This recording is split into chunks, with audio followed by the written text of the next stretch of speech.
Hello student. तो स्वागत है आप सभी लोगों को मेरे यूट्यूब चैनल शिवा लेक्चरर में। तो स्टूडेंट, आज हम आप लोगों को बताएंगे कक्षा 10 साइंस का मोस्ट इम्पॉर्टेंट क्वेश्चन, जो कि आपके बोर्ड एग्जाम में यही क्वेश्चन आएगा।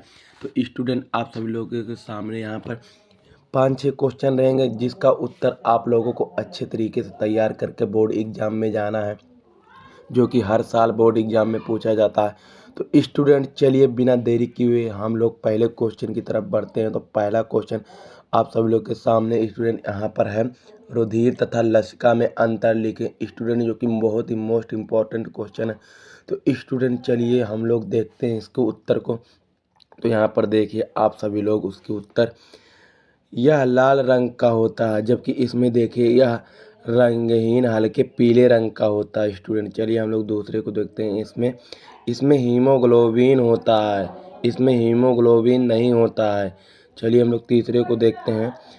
इसमें संवेग रक्त कणिका तथा लाल रक्त कणिका तथा रुधिर पट्टिकाएं होती हैं, जबकि इसमें स्टूडेंट इसमें हीमोग्लोबिन और कणिकाएं नहीं होती हैं। चलिए हम लोग पांचवें की तरफ चलते हैं।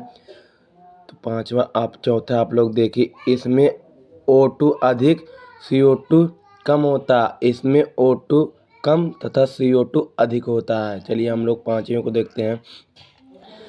यह हृदय से अंगों की ओर बहता है, यह केवल एक ही दिशा में बहता है। तो स्टूडेंट, ये आप लोगों के लिए कक्षा 10 बायोलॉजी का मोस्ट इंपॉर्टेंट क्वेश्चन, जो कि आप लोगों के यहाँ पर 5 नंबर पक्का हो जाएगा। आप लोग इसको पक्का ही करके बोर्ड एग्जाम में जाना, जो कि बहुत ही मोस्ट इंपॉर्टेंट है। तो चलिए हम लोग दूसरे क्वेश्चन की तरफ चलते बिना देरी किए हुए स्टूडेंट। तो आप सभी लोग यहाँ पर दूसरा क्वेश्चन स्टूडेंट है, अंतर वाला क्वेश्चन बहुत ही आप लोगों के कक्षा 10 बोर्ड एग्जाम में साइंस में आता है। तो चलिए हम लोग देखते हैं। आक्सीय तथा अनाक्सीय श्वसन में अंतर आप लोग को लिखना है, जो कि बहुत ही मोस्ट इम्पॉर्टेंट क्वेश्चन है। तो चलिए स्टूडेंट, बिना देरी किए हम लोग इस क्वेश्चन का जवाब देते हैं। तो चलिए पहले को देखते हैं। इसमें ऑक्सीजन की आवश्यकता होती है, इसमें ऑक्सीजन की आवश्यकता नहीं होती है। चलिए दूसरे को देखते हैं। इसमें भोज्य पदार्थों का पूर्ण रूप से ऑक्सीकरण होता है, इसमें भोज्य पदार्थों का पूर्ण रूप से अपूर्ण रूप से ऑक्सीकरण होता है। चलिए तीसरे को देखते हैं। इसमें इसका अंतिम उत्पाद CO2 तथा H2O है, इसका अंतिम उत्पाद CO2 एल्कोहल है स्टूडेंट। चलिए चौथे को देख। इसमें इसके फलस्वरूप अधिक मात्रा में ऊर्जा की आवश्यकता होती है, इसके फलस्वरूप कम मात्रा में ऊर्जा की आवश्यकता होती है। तो ये भी आप लोगों का यहाँ पर 5 नंबर पक्का हो गया स्टूडेंट। आप लोग इसको तैयार करके जरूर बोर्ड एग्जाम में जाना, जो कि बहुत ही मोस्ट इंपॉर्टेंट क्वेश्चन आप सब लोग के सामने स्टूडेंट है। तो चलिए हम लोग देखते हैं तीसरे क्वेश्चन को, जो कि बहुत ही मोस्ट इंपॉर्टेंट केमिस्ट्री का क्वेश्चन है। तो चलिए स्टूडेंट हम लोग देखते हैं। यहाँ पर केमिस्ट्री का क्वेश्चन आप सभी लोग के सामने यहाँ पर है स्टूडेंट। चलिए हम लोग देखते हैं तीसरे क्वेश्चन को। ऊष्मा शोषी अपक्रिया किसे कहते हैं? एकदम आसान शब्दों में आप लोग समझिए, आसान भाषा में।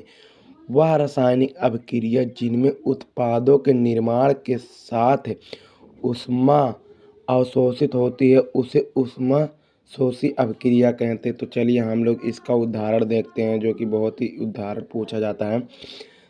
कैल्शियम कार्बोनेट को जब हम ऊष्मा देखते हैं, तो यहाँ पर देखिए कैल्शियम ऑक्साइड तथा CO2 बनता है स्टूडेंट। तो चलिए स्टूडेंट, अब हम लोग यहाँ पर चौथे क्वेश्चन को देखते हैं। ऊष्मा क्षेपी अपक्रिया किसे कहते हैं? चलिए हम लोग आसान भाषा में इसको समझते हैं। वह रासायनिक अपक्रिया जिनमें उत्पादों के निर्माण के साथ ऊष्मा निर्माण होता है, उसे ऊष्माक्षेपी अपक्रिया कहते हैं। आसान भाषा में समझिए, वह रासायनिक अपक्रिया जिनमें उत्पादों के साथ ऊष्मा का निर्माण होता है, उसे ऊष्माक्षेपी अपक्रिया कहते हैं। चलिए हम लोग इसके उदाहरण को देखते हैं। तो इसका उदाहरण आप सब लोग के सामने स्टूडेंट यहाँ पर है।